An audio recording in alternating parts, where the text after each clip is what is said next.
Good morning, everyone. I am Armando Al-Khouri. I greet you from Washington, D.C. And these are Robert Kitchen, the co-organizer of the Year of Jacob Serugh, and Philip Fornes, our guest speaker. We're glad that so many of you are able to join us today to celebrate Jacob. Before I pass the mic to Robert, I want to thank our guest speaker, Philip, for his paper, and His Excellency Eli Zayden for sponsoring this online conference. I also want to share with you the logistics of managing this talk. You have already noticed that you are muted and you cannot unmute yourself unless I ask you to do so. You may ask your questions at the end of the guest speaker's talk at the end. And to raise your hand, you need to click on the reactions icon under the video feed. A small pop-up window will open up. Click on raise hand, and I will call on you in the order I see on my screen. And then I'll ask you to unmute yourself. When you do so, then you can ask our guest speaker your question. Thank you again for being with us, and here's Robert. Okay, thank you very much, and we want to welcome Philip Fornes in our second lecture. I think we also want to welcome all of those who are watching on Orho the Way website of the Syro-Malankara Orthodox Church. There's many of them in India and around North America and Europe as well. Philip Fornes earned a PhD in the history of Christianity from Princeton Theological Seminary in 2016. Currently, he is at the Goethe University in Frankfurt am Main, where he leads a project on cultural exchange among Eastern Christian communities through the translation of early Christian literature. His book, Preaching Christology in the Roman Near East, takes up the question of whether Jacob of Serugh was really as distant from the Christological controversies of his day as has normally been assumed. Fornes argues that the traditional understanding of Jacob as a purely conciliatory figure, separated from these debates, does not hold up. Jacob rather engaged in these debates and advocated for a non-Chalcedonian, Miaphysite Christology, both through his letters and through his homilies. Fornes's forthcoming critical edition, translation, and study of Jacob of Serugh's homily on Thomas and New Sunday will appear from Peters later this year.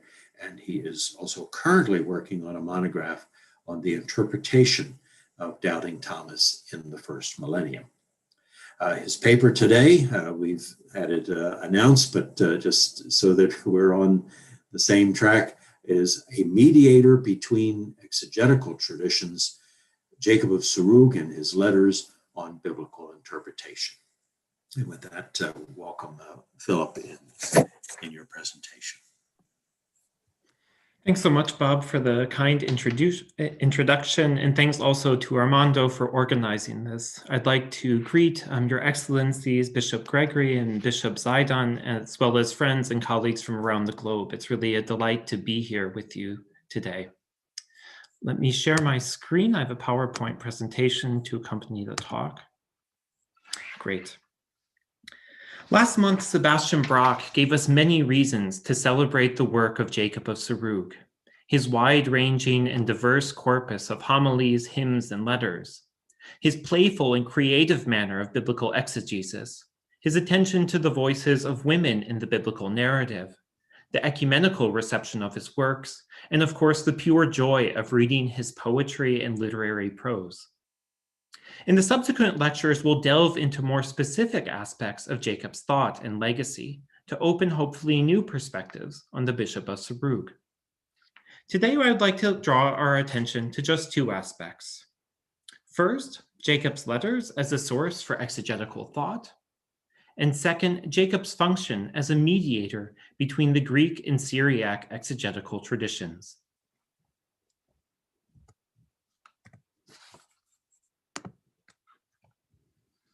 Let me say just a few words on Jacob as an intermediary between the Greek and Syriac traditions. Jacob received an education in the city of Edessa in the second half of the 5th century. At this time, as he himself states, the works of major Greek exegetes like Diodor of Tarsus, Theodore of Mopsuestia, and others were being translated into Syriac in Edessa. Indeed, the influence of these figures on Jacob's thought is patent, and we can tie his understanding of certain passages directly to his familiarity with these authors. This is one direction of the relationship between Greek and Syriac traditions in Jacob's thought. A second aspect relates to the reception of Jacob's works over time. The hymns, or more specifically, the Kontakia of Romanos the Melodist, a younger contemporary of Jacob of Serugh and a Greek author, feature motifs and exegetical content that reflect Ephraim the Syrian's works. As recent studies have shown, it is in fact Jacob's homilies that served as a bridge in bringing these exegetical traditions into the Greek world. Thus, there is evidence that sometime after his death, Jacob's works mediated motifs from the Syriac exegetical tradition to Romanos. My presentation today focuses on the third aspect of Jacob's role as a mediator between these traditions. I will argue that Jacob served as a mediator between the Greek and Syriac tradition within his own lifetime through one of his letters, which he addressed to a Greek-speaking ecclesiastical leader. My talk will proceed in 4 sections. First, we will consider Jacob's letters, which have received comparatively little attention despite their value for understanding Jacob's thought. Second, we will turn to one of Jacob's letters that he wrote to a Greek-speaking lector, or reader, and examine the historical processes that enabled communication between Greek and Syriac in his day. In the third and fourth sections, we'll see how Jacob draws on both Greek and Syriac exegetical traditions in his discussion of biblical exegesis in this letter. This will help us arrive at a round picture of Jacob's role as a mediator between these traditions, both in regard to the historical realities and the contours of his thought. Let me say a few words about Jacob's letters in general. 42 letters by Jacob and 1 written to him survive to the present. The majority of these letters are only extant in 2 manuscripts that date to the 7th century. You can see one here on the previous slide, and we'll see the other later. These manuscripts came to London only in the 19th century. A few of these letters, written to a monastery outside of Antioch, played a decisive role in changing views about Jacob's understanding of Christology in the 19th century. But on the whole, the letters have received comparatively little attention. Translations of most of the corpus are available in Arabic, French, German, and Italian, and most of these have appeared in the last 30 years. The letters cover a variety of themes, including asceticism, monastic practice, letters of consolation, ecclesiastical vocations, theological debates, and of course, biblical exegesis. They demonstrate as a whole Jacob's connection to an ecclesiastical network, but also show him engaging with civil and military officials in the Roman Near East where he resided. A few letters even show him corresponding with communities well outside his local context, in Persia, on Mount Sinai, and in South Arabia.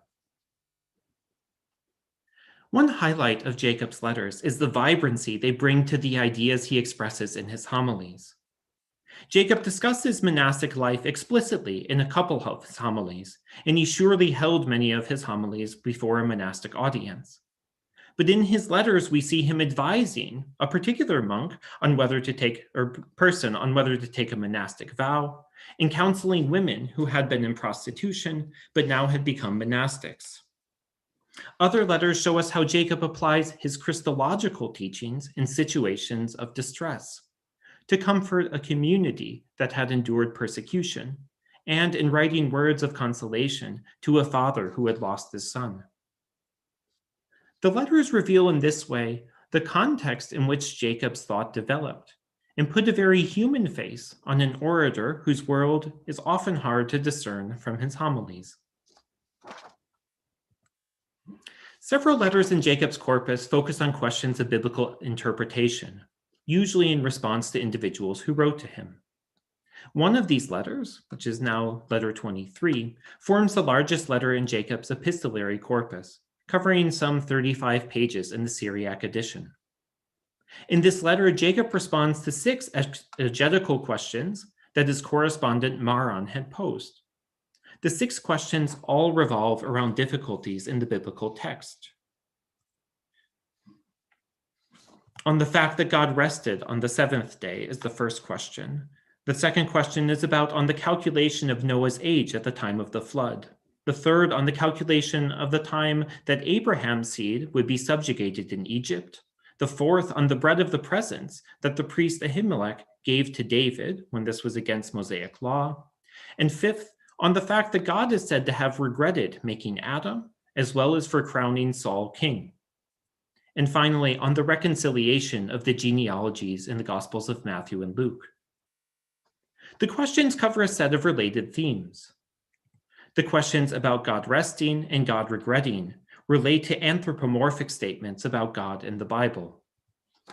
The questions about Noah's age and the time Abraham's seed would be subjugated, as well as the genealogies in Matthew and Luke, all relate to seeming inconsistencies in the biblical text.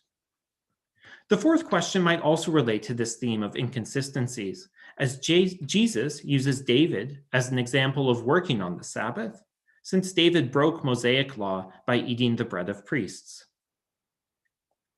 Despite the relationship between these topics, Jacob chooses to address them in order, only grouping his responses to the second and third question together.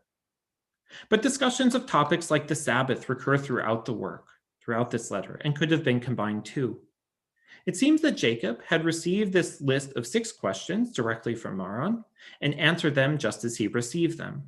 He chose not to respond with a theological tractate that synthetically treated all of these themes together. Jacob's decision to respond to Maron's questions individually invites us to explore the correspondence between these two figures at a deeper level, and to think what it means that Jacob answered these questions in a letter and not in another genre. In the second section of this presentation, we'll turn to the historical circumstances of the letter. This is essential to my central argument that Jacob served as a mediator between the Greek and Syriac exegetical traditions. Here we will see how this communication unfolded. That is, how Jacob, writing in Syriac, corresponded with an ecclesiastical leader who wrote in Greek. The title to this letter clarifies that the addressee was named Maron. As has already been suggested some time ago, this is very likely the same Maron who corresponded with Jacob's contemporaries, Severus of Antioch and Philoxenus of Bambouk.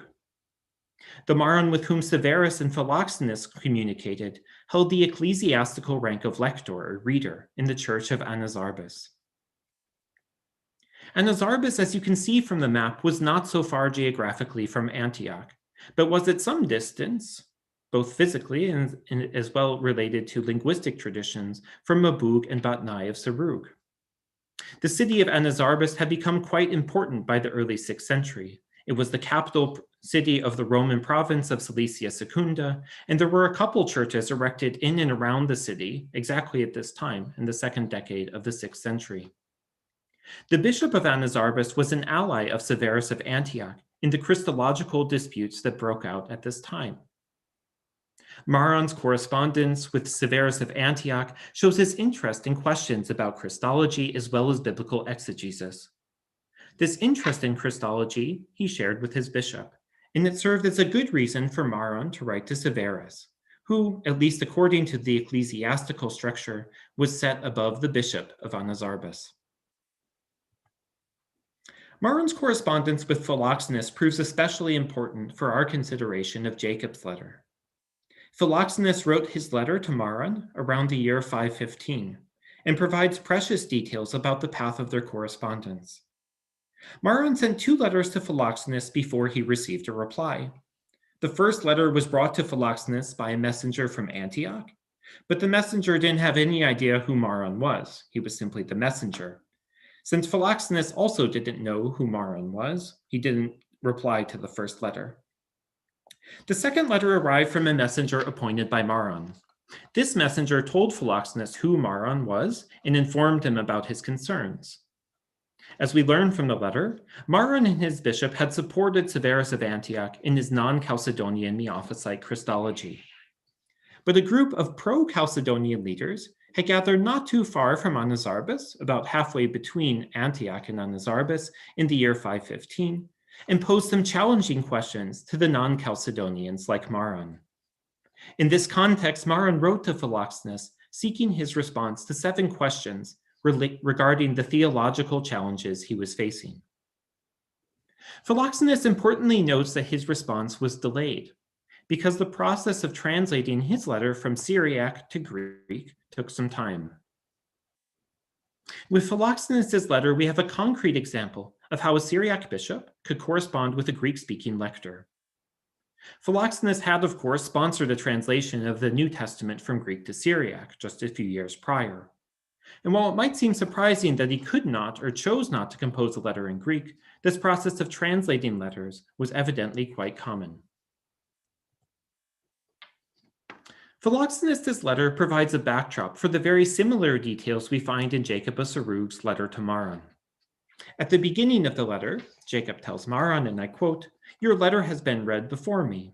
And then he specifies that this letter was written to others so that they might bring me the request. The phrase "written to others" proves a bit difficult to interpret. It may be that Maron did not originally address the letter to Jacob, but it reached him through others. Jacob's letter also draws attention to the processes of translation that enabled him and Maron to communicate with each other.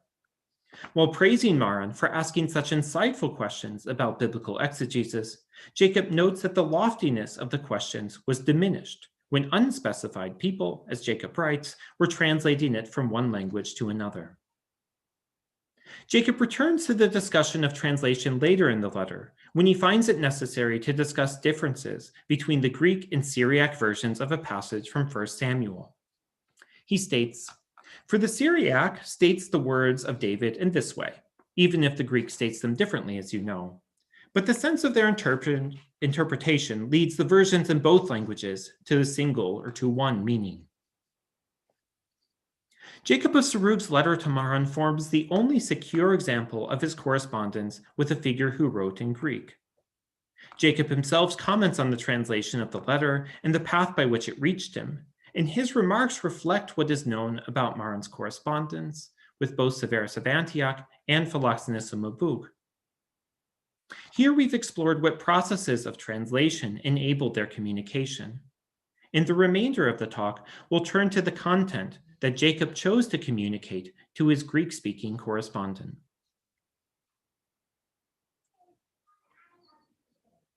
In the third section of this presentation, I'd like to turn to one aspect of Jacob's mediation between exegetical traditions. As I noted at the very beginning, Jacob himself mentions translations of Greek exegetical works available to him as a student in Edessa, and his works themselves exhibit knowledge of these traditions. His response to one of Maron's questions likewise displays his knowledge of a particular aspect of Greek exegetical thought. Here, though, he chooses to communicate this tradition to his Greek-speaking correspondent. Even a casual reader of the Gospels of Matthew and Luke notices the great differences in the presentation of Jesus' ancestry.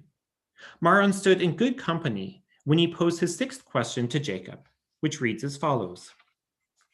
Concerning the account of the generations of the nativity of Christ, where the blessed Matthew begins with Abraham and goes up to Joseph, but the blessed Luke begins by going from Joseph up to Adam. The names recounted by the 2 authors are not the same, even though they drank of one spirit. But in various places, their order differs from one another in the succession of the generations.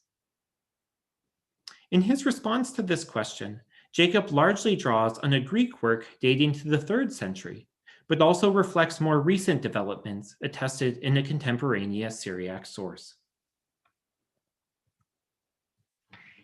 Maron's question reflects his uneasiness with the different names found in the genealogies of Jesus, as well as the ordering of the names. Jacob takes two major approaches to addressing these potential conflicts. First, he points to the audiences of the Gospels. Matthew wrote to the Hebrews, Mark to the Romans, Luke wrote to the Gentiles. Thus, it makes sense that Matthew would focus on Abraham, while Luke would trace the history all the way back to Adam to include all of humanity. Second, Jacob points to the theological significance of the genealogies that affirm the incarnation against those who would deny it. Here he names a typical cast of those regarded as heretics, Marcion, Mani, and Bardaisan, and he offers a quotation from each of them. Jacob's response thus attends to the historical circumstances in which the evangelist supposedly wrote, as well as to the theological teachings that underline these works. When we look further at the details in Jacob's response, we'll see that he offers a conventional response to Maron that can be tied directly to a Greek exegetical tradition. In identifying the different audiences for Matthew's and Luke's Gospels, Jacob states that Matthew presents Jesus' genealogy in terms of nature, while Luke does so from a legal standpoint. This helps explain the differences in the individuals named as Joseph's father, Jacob in Matthew, Heli in Luke.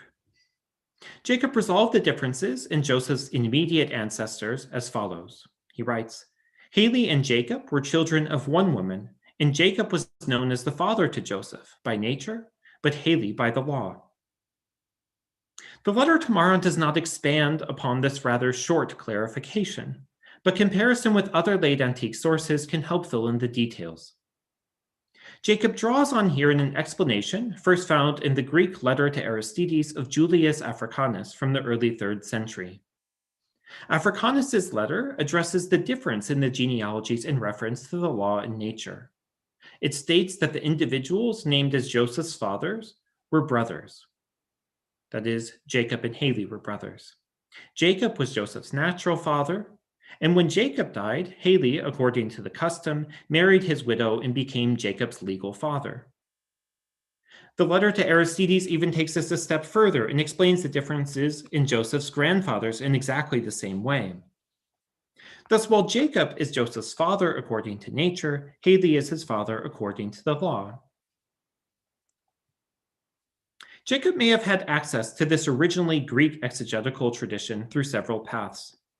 In his extended study of the letter to Aristides, Christophe Guignard suggests that the differences between Jacob's letter to Maron and the letter to Aristides suggest that Jacob only had indirect knowledge of this letter to Aristides.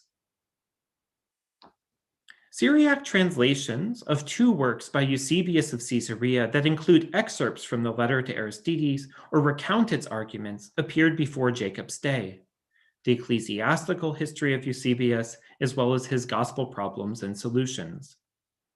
But neither of these sources can fully account for Jacob's knowledge of the arguments in the letter to Aristides as suggested by Guignard. Building on Guignard's work, I'd like to suggest that there's a common development of the letter to Aristides among Syriac authors that's attested on the one hand by Jacob of Serugh and the other hand by Philoxenus of Mabug. Philoxenus wrote commentaries on Matthew and Luke in the early 6th century that survive today only in fragmentary form. An analysis of these fragments suggests that he had access, so Guignard, to an otherwise unknown Syriac translation of Eusebius's Gospel Problems and Solutions, where he would have encountered the standard natural and legal resolution to the differences in the genealogies. But Jacob's and Philoxenus's resolutions to the problems of the genealogies share common reflection on two biblical passages that are not found in the letter to Aristides, nor in Eusebius's transmission of this solution. Their engagement with these passages, which have little to do with the genealogies themselves, suggest to me that they belong to a common Syriac tradition of resolving this problem, which was built upon the tradition found in the letter to Aristides. We'll examine these two passages now. Jacob and Philoxenus both cite Romans 8 when discussing Luke's genealogy that stretches all the way back to Adam. Jacob weaves in Romans as follows.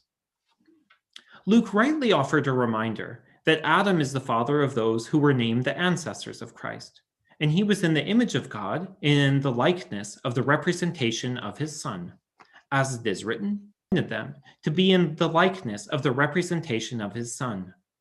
It is also written, those whom he appointed beforehand he called, and those whom he called he made righteous. Jacob explains this passage as follows. Christ took on the likeness of Adam through his birth from Mary, and he restored to humanity that righteousness which humanity had lost by following the advice of the serpent. In his explanation that leads to this explanation of the reconciliation of humanity in reference to this passage, Jacob also importantly incorporates the Pauline concept of adoption, which is found in Romans 8:15 as well as in Galatians.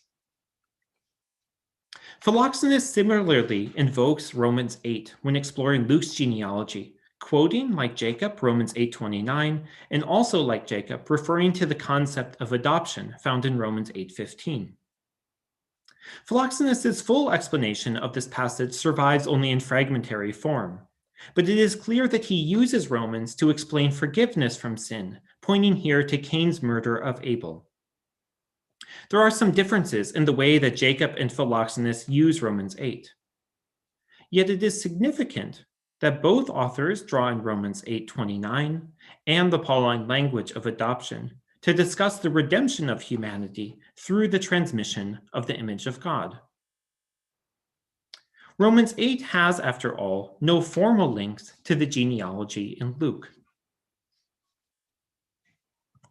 Both authors also point to another biblical passage related to the language of the likeness or the image of God, namely Genesis 1:26, let us make humankind in our image according to our likeness. Jacob first alludes to this passage in his discussion of Romans 8, suggesting that God had given humanity righteousness by creating it in his image and in his likeness. He then returns to this language to rebuke those who would deny the incarnation of the only begotten Son of God, which Luke himself explains by making his genealogy ascend all the way back to Adam and ultimately to God. Philoxenus discusses Genesis 1:26 in the same fragment of his commentary in which he comments on Romans 8. He interprets Genesis 1:26 to mean that the image of God, whom Romans 8:29 identifies as the Son of God, has been transmitted through all generations. This transmission proceeds all the way down through all generations to the Son of God, who in his baptism establishes, and I quote Philoxenus, a new womb that gives birth to the children of God. Here, Jacob and Philoxenus certainly lay different emphases on this passage. But Luke's genealogy, again, does not naturally lead to a discussion of creation, much less of Genesis 1:26, aside from the reference to Adam.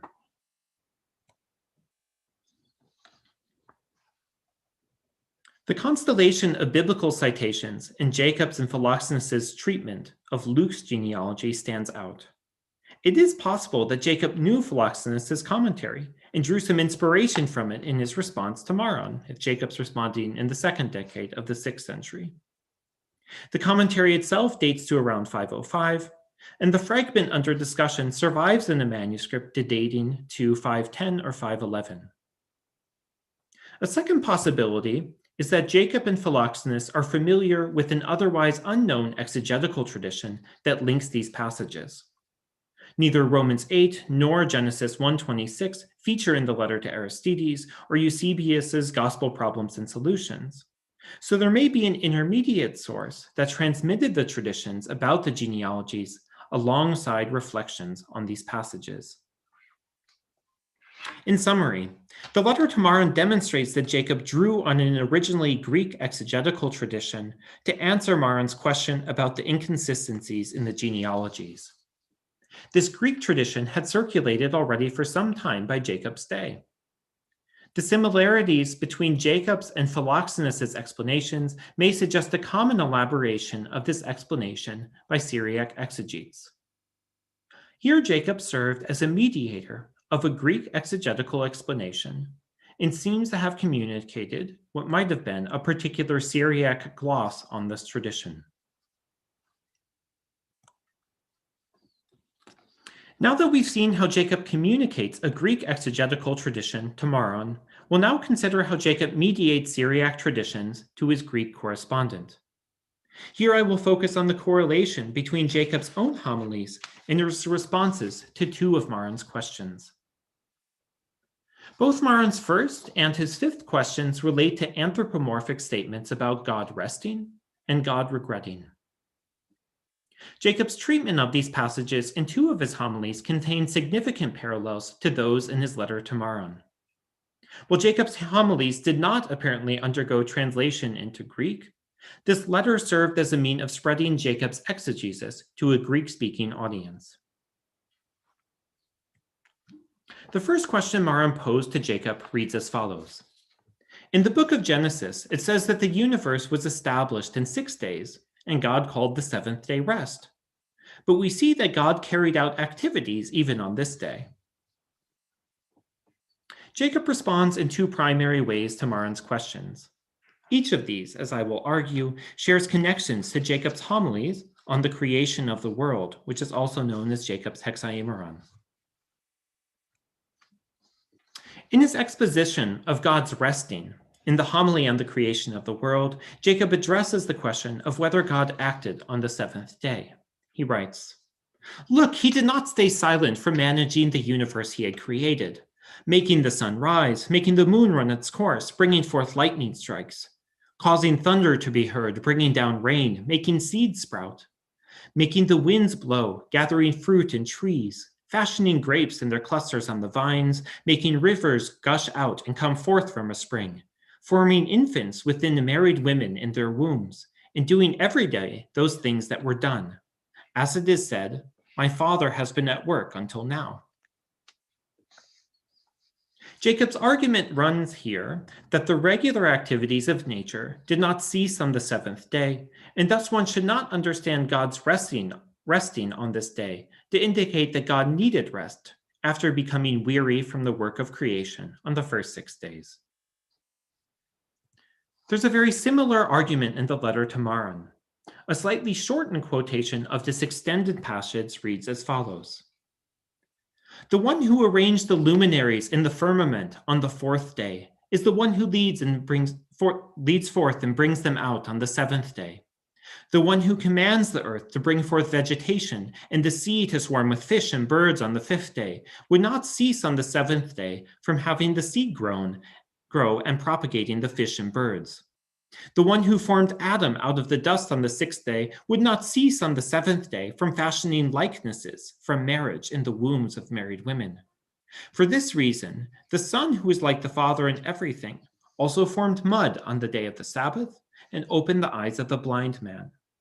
When he was rebuked by the hypocrites, he scorned and silenced them, saying, 'My Father has been at work until now, and I also have been at work.'"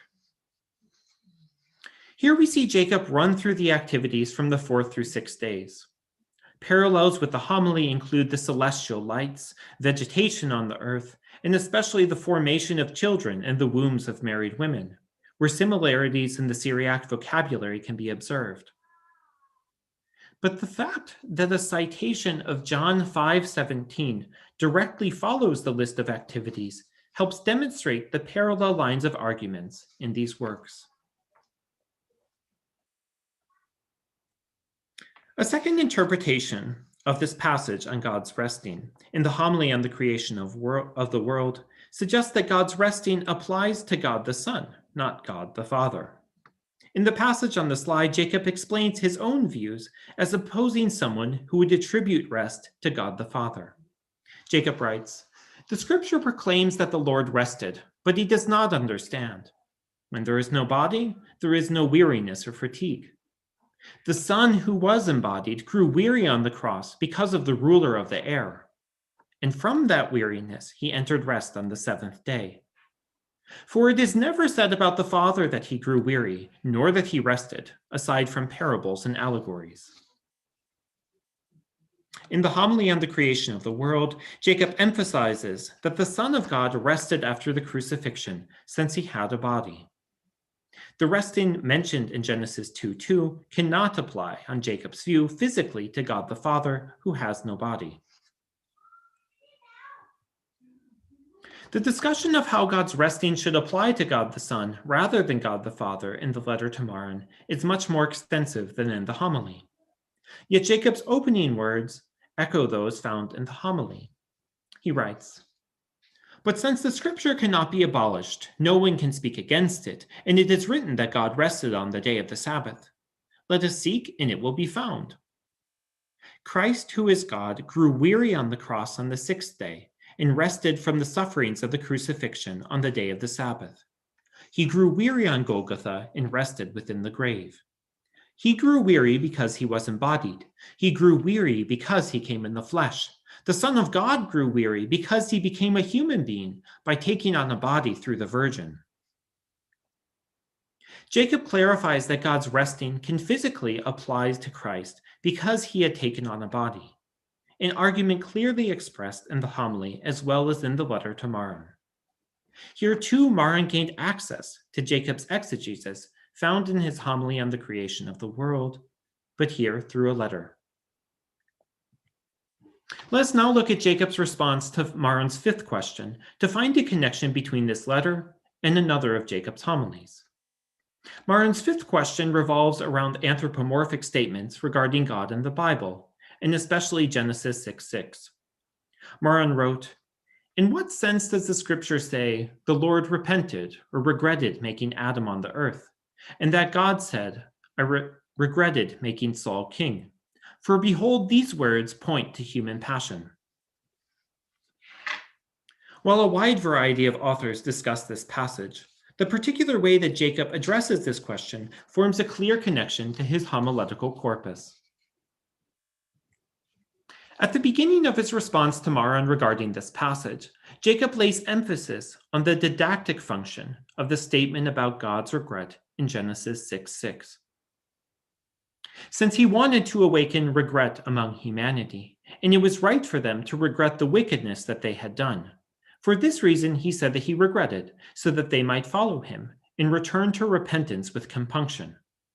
He spoke a transgressive word to show that sin had overflowed beyond measure. The iniquity was just as great as the word was outsized. The inappropriateness of speaking of God's regret corresponds to the extent of humanity's wickedness. But by using such a word, God could lead humanity to pursue acts of repentance for its sin. I've not found the didactic function of this passage, that is, what humankind should learn from it, expressed so clearly in other writings, although there is one occasion in Ephraim's corpus that comes quite close. A parallel interpretation of this passage can be found in Jacob's homily on the flood. In his explanation of Genesis 6:6 in this homily, Jacob states, "For even though he did not regret, he regretted so that he might make them regret. But the heart of stone would not express remorse or be softened. He set grief upon his divine being instead of upon the sinners. But they did not want to grieve for the iniquity they had done. He was clothed with a face of compunction so that they might be like him. But they had no pity on themselves through repentance." Just as the letter, this homily makes clear that speaking of God's regret was a means of encouraging humanity to regret its own iniquity. Here too we find that the letter to Maran and one of Jacob's homilies share an exegetical explanation. This brief comparison of these works has demonstrated parallel lines of argument in the letter to Maran and two of Jacob's homilies. While this conclusion may prove unsurprising, it nevertheless demonstrates the potential value inherent to putting these works side by side, as some themes are explored more extensively in the letters than in the homilies and vice versa. More importantly for this presentation, these shared explanations also demonstrate that Jacob's letters functioned as a vehicle for communicating the exegetical teachings found in his homilies to the Greek-speaking world, or at least to this Greek-speaking correspondent. While we cannot trace in what form Maran received this letter, or if he ever responded to it, Jacob's response to Maron demonstrates how even in his lifetime, he sought to serve as a mediator between the Greek and Syriac exegetical traditions. Let me offer a few thoughts by way of conclusion. This lecture series has been organized to celebrate Jacob of Serugh, whose works have been read and transmitted now for over 1,500 years. Jacob made a major contribution to the Syriac tradition. He stood firmly within this tradition as an exegete of, and indeed even a commentator on Ephraim's works, and his works bear many similarities to those of his contemporaries, Narsai, Philoxenus, Isaac, and so forth. His homilies have rightly been studied as a preeminent example of the Syriac exegetical and theological tradition. But Jacob's letters, which have received less attention on the whole, open some new perspectives. First, the letters form a natural bridge to historical studies of late antiquity. Jacob's epistolary corpus is one of the most extensive collections of letters preserved in Syriac up to the 6th century. In this presentation, we've seen the fascinating and indeed rare information that enabled bilingual correspondence. The study of Jacob's letters has much to gain from comparisons with other epistolary corpora, and it has indeed much that it can contribute to such historical investigations. Second, this focused study of the letter to Maron has also shown the importance of interpreting Jacob's homilies alongside his letters. Exegetical explanations of passages found in his letters sometimes find fuller explanations in his homilies. Further, his letters often show which context prompted him to reflect on individual passages and thus put a human perspective on his sometimes abstract thought. Finally, there's often a better chance of dating his letters than his homilies, so that we can begin to speak of when Jacob offered particular exegetical explanations. Third, while the letter to Maron forms the only letter in which Jacob directly discusses the process of translation, it's likely that he corresponded with other speakers from the Greek-speaking world. We may be only able to glimpse the tip of an iceberg here. But even this single letter shows that Jacob both engaged with Greek exegetical traditions and communicated his own exegetical solutions from the Syriac tradition in his correspondence with a Greek-speaking author. While previous studies have shown Jacob's connections to the Greek-speaking world through his education and the reception of his ideas, I've argued here that Jacob served as a mediator between the Greek and Syriac exegetical traditions, even in his lifetime, on the basis of this letter. This presentation forms one small contribution to the study of Jacob's broader significance in his own time. There is, of course, much to gain from continuing to investigate Jacob from within the Syriac tradition, and the study of his thought is hardly conceivable without reference to this tradition. But his corpus also deserves our attention as a literary product of the multilingual and intercultural currents that characterize late antiquity. Only by considering Jacob within a wider framework will the study of this preeminent Syriac thinker find a place in the broader historical narrative of late antique Christianity. Thank you for your attention. Thank you, Philip, for this wonderful talk. It's wonderful to have you and to listen to your talk. Now the floor is open for questions. As I said earlier, if you'd like to ask the questions, all you have to do is click on the reaction icon underneath the video feed, raise your hand, and I will give you access to asking questions.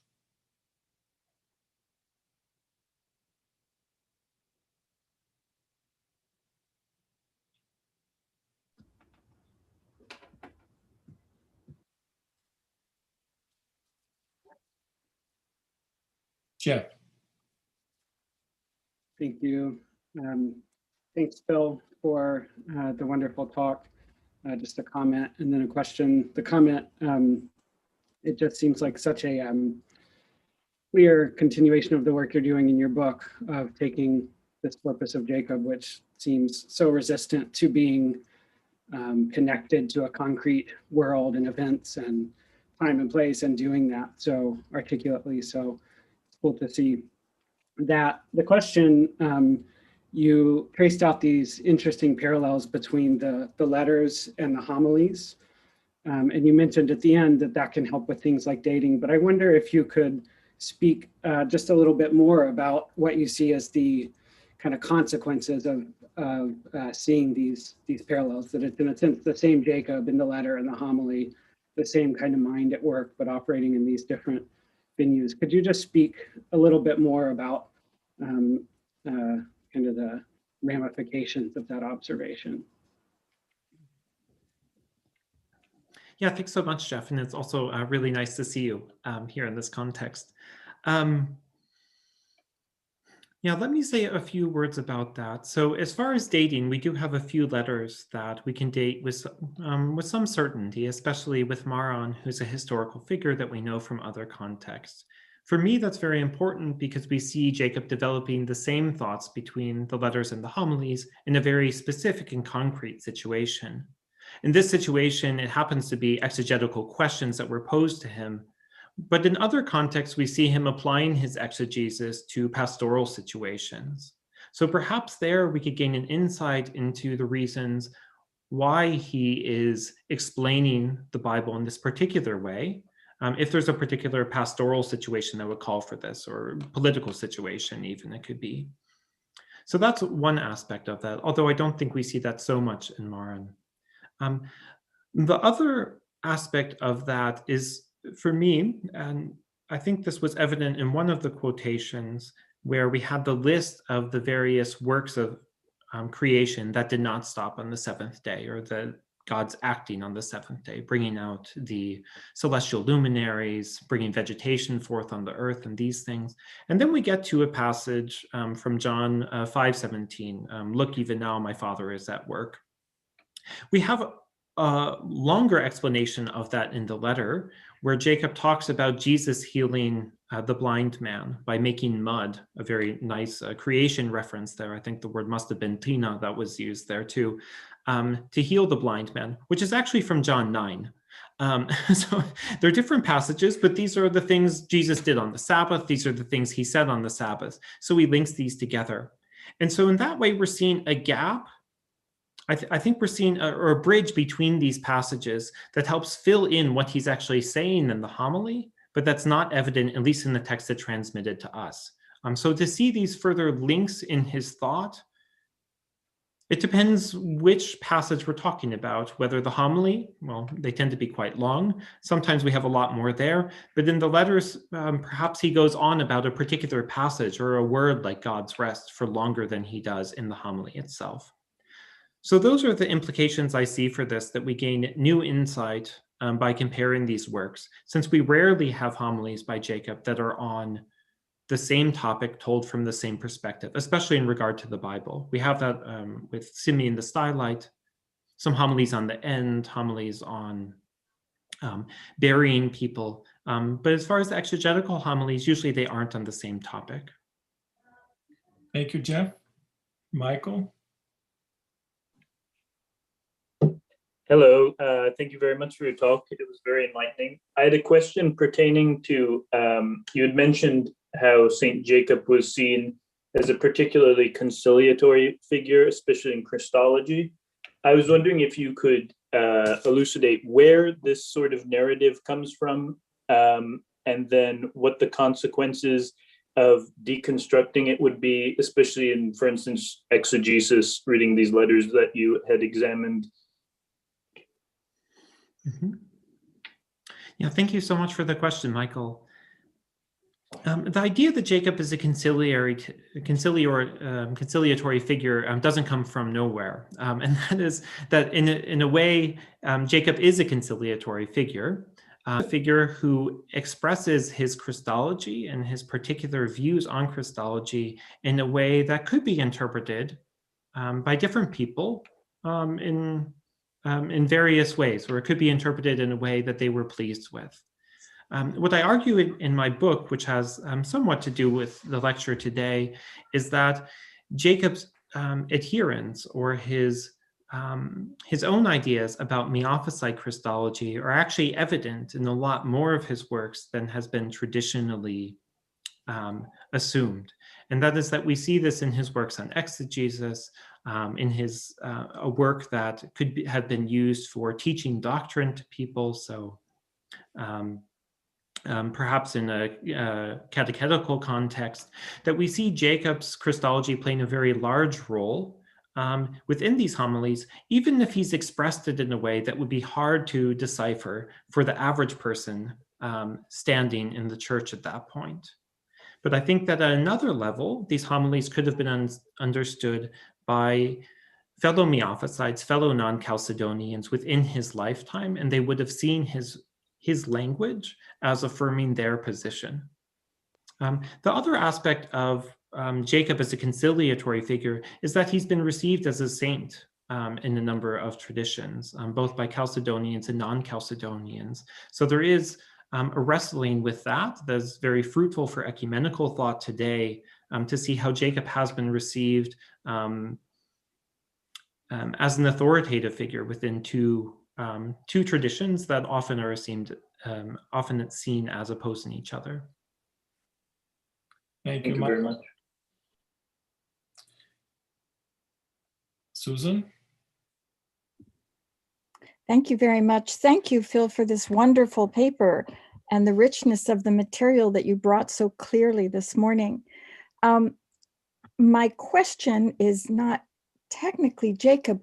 One of the things that your talk made very clear is Jacob's scholarly training, which clearly had a lot of depth to it. And so it's very impressive when a scholar and an intellectual with that kind of learned knowledge can convey it at such an accessible level as Jacob does in his homilies. And of course, you deal with this beautifully in your book. But I'm struck by the pragmatic challenge of translators that you refer to, and at two levels. I mean, it seems to me that the translators who were translating, for example, Greek exegetical scholarship, translating the works of Diodor, Theodore, such translators needed themselves to be quite learned in order to understand what they were translating from and to. The letters themselves, where you gave us this one reference to the need for a translator, and maybe there wasn't a translator, and then the translator maybe didn't express very well who he was. So there's a level of,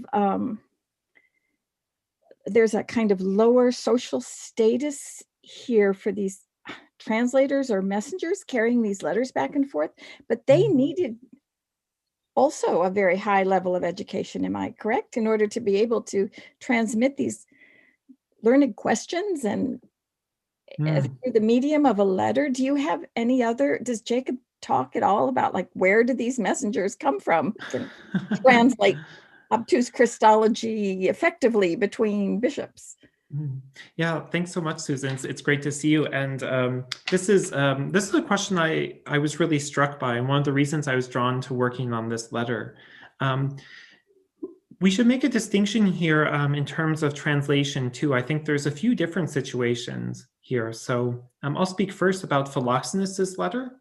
So what it seems like the context is that with Philoxenus, when he sends his letters back, there's a delay, or he makes this as his excuse for sending a delayed letter back to Maron, because it had to be translated.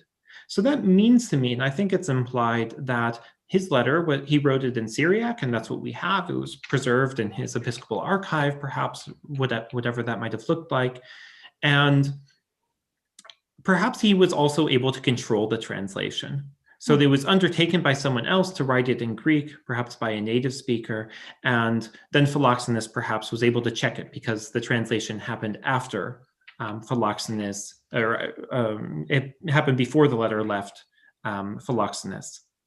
In Jacob's case, it's not clear to me when he talks about being translated from one language to another language, whether this actually means a physical translation or a written translation, or whether this is something that is being done orally.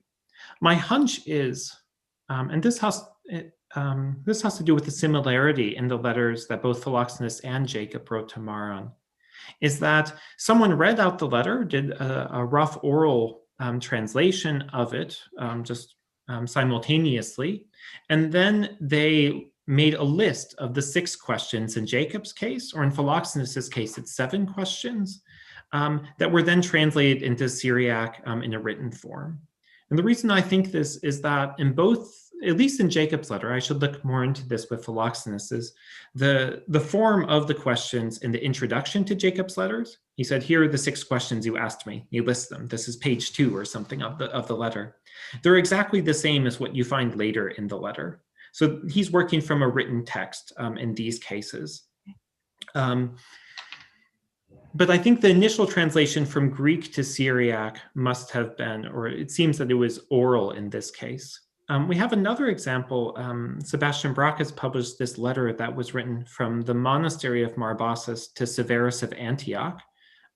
This came out, I think, in 2016 or so, where a letter being sent back to Severus was then read before the monastery, so that I believe it was so that everyone could sign on to it in the monastery, so that they could understand it. So I think what we have there is a Greek letter that's then being simultaneously translated into Syriac, so that people can sign onto it. So we do have various processes of translation going on here. One further detail, trying to remember this correctly, with the works of when Sergius of Rashina translated from Greek into Syriac, so not too much later than this period, he would translate it first orally, and then someone else would translate it into a more beautiful Syriac. So they worked together in pairs when they were engaged in this sort of translation.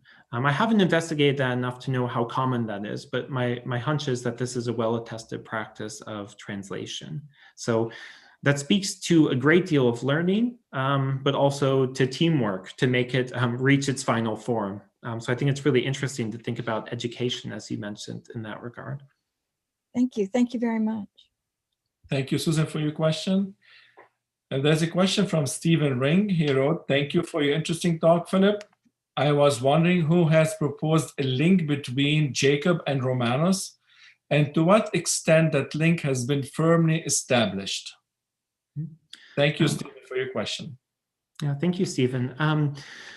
I first became aware of this through reading Manolis Papoutsakis' writings.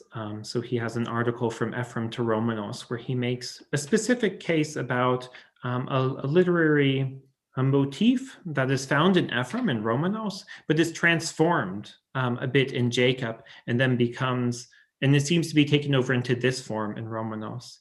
Also, Erin Walsh, who will also be speaking much like Manolis Papoutsakis within this lecture series, her work I think is also very convincing in this way to see these connections between Jacob and Romanos. So I think now it's being investigated by a number of scholars.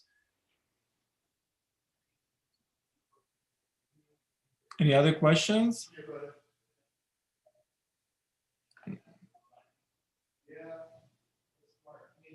Christian?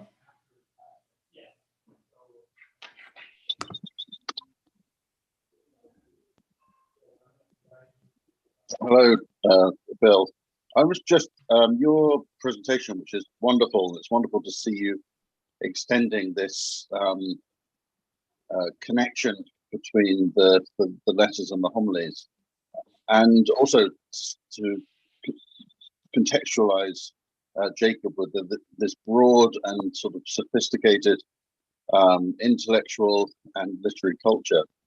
How is your work changing the way that you read Jacob in terms of sort of connections, in terms of where you think you need to go to contextualize Jacob? Those sort of, I'm interested in you kind of just reflecting a little bit on that question. Thanks so much, Christian. It's good to see you too. I've also seen that Susan Harvey has posted that Scott Johnson's also written on Jacob and Romanos, and that was on the tip of my tongue, so thanks for putting that out there too. Thanks for your question, Christian. What I'm interested now is beginning with some of Jacob's letters. So not necessarily the letter on tomorrow, which I think makes it really clear these connections between Jacob's letters and homilies and to the Greek world, but beginning with some of his casual letters that, so for example, this letter that reflects on Christology when writing to this father, who's a civil official, but has lost his son recently. So what would it look like if we started with Jacob's Christology there, and thinking about the practical issues that he's responding to, and then went and looked at the expressions of his Christology in some of his more doctrinal homilies. So whether there would be connections there. So I guess I didn't begin this way myself by starting with Jacob's letters. I was drawn into his poetry and into his homilies and the beauty of them, and only came to his letters secondarily. But I think that by beginning with the letters, we might have a different perspective on his homilies and the types of issues he might be thinking of when he's offering these same exegetical explanations that are found in the letters and the homilies. I think also the letters are a very good way to think about Jacob as a figure in his time, which is sometimes very difficult to get at too from the homilies themselves. Thank you, Christian. Any other questions?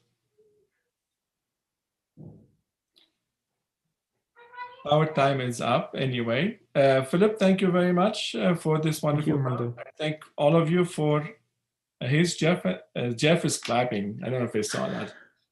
I think all of us will be clapping. Thank you for all of you for for coming and joining us today. But before we adjourn, I'd like to remind you that our next speaker will be Jeffrey Wicks. He will deliver his paper, The Living Saints in Jacob's Mimre, on Wednesday, March 17, 2021. And by way of announcement, the Maronite Seminary in Washington, D.C. is sponsoring 3 talks on John of Apamea. In April, the guest speaker is Rodrigue Constantine, a recent graduate from the Catholic University of America. For more information, please visit thehiddenpearl.org.